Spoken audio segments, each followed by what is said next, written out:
out.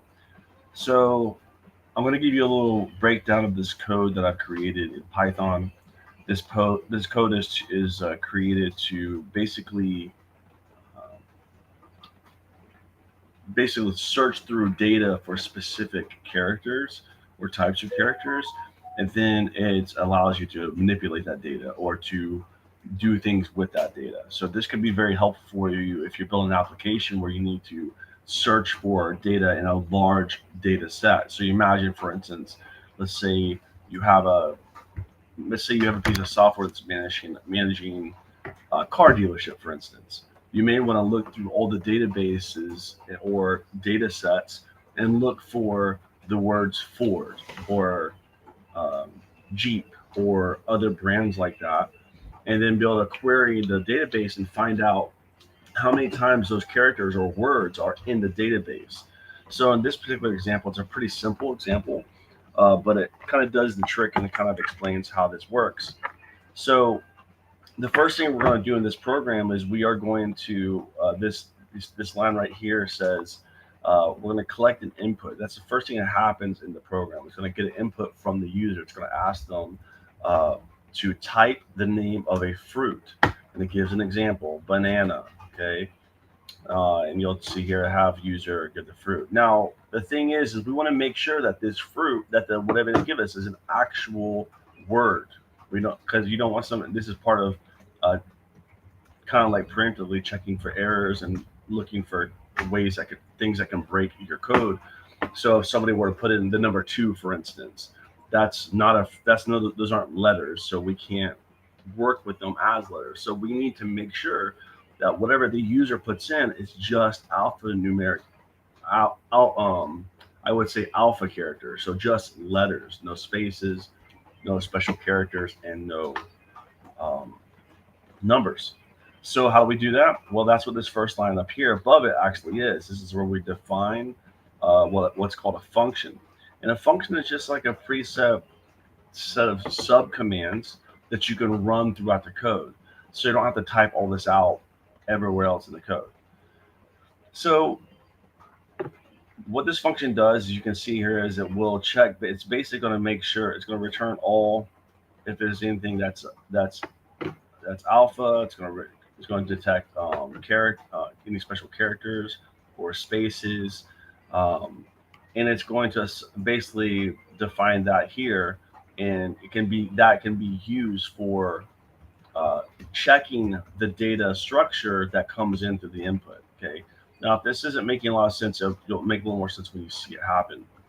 Um, so then what we'll do is we want to check for the validity of the fruit name here. This is where we call this. We call this.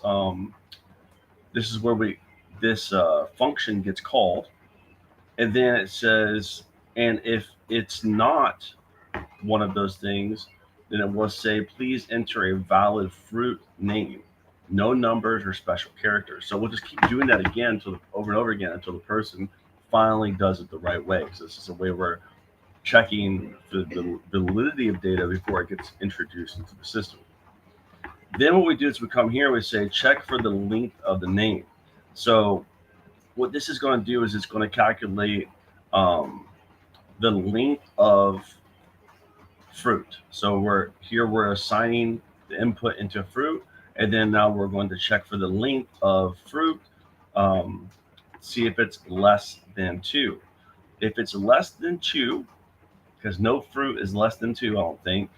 Um, it's going to say you entered this, which is too short to extract a second character.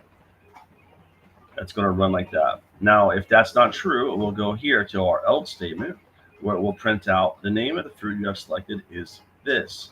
Notice we're calling out the fruit um, string that we created here, and then it's going to then it's going to say this is the second letter of the word. So it's going to call up the string, and it's going to not only do that, but it's also going to tell you how many letters are in the word, and then it's going to tell you even what the second letter of the word is. Okay, so for instance, if the person puts in banana, it's going to spit out an A because it's the second letter of the word. Then what we're going to do here is we're going to get the length of the of fruit here, and then here we're going to assign the length of the fruit to a variable. Um, and then once this is all done, the user can choose to put in done to get out of the application. Otherwise, it will go to the, it will ask you what you want the next letter to read. So for instance, let's say you create a fruit that's 1,000 letters long. You can ask it to read, look for, tell you which letters in which spot, which I'm going to demonstrate all this for you in a moment and how this works so you can see it. And then there's another part of the code here that this is a separate part that was just showing how you can basically print out multiple letters of a string. So imagine, hey, I want to get the first 4 letters, then I want to get the next 7 letters. Okay, so that's just an example. So let me go ahead and run this for us real quick. So right now, this is just a Python based kind of file. This isn't even a full program. This is just a file.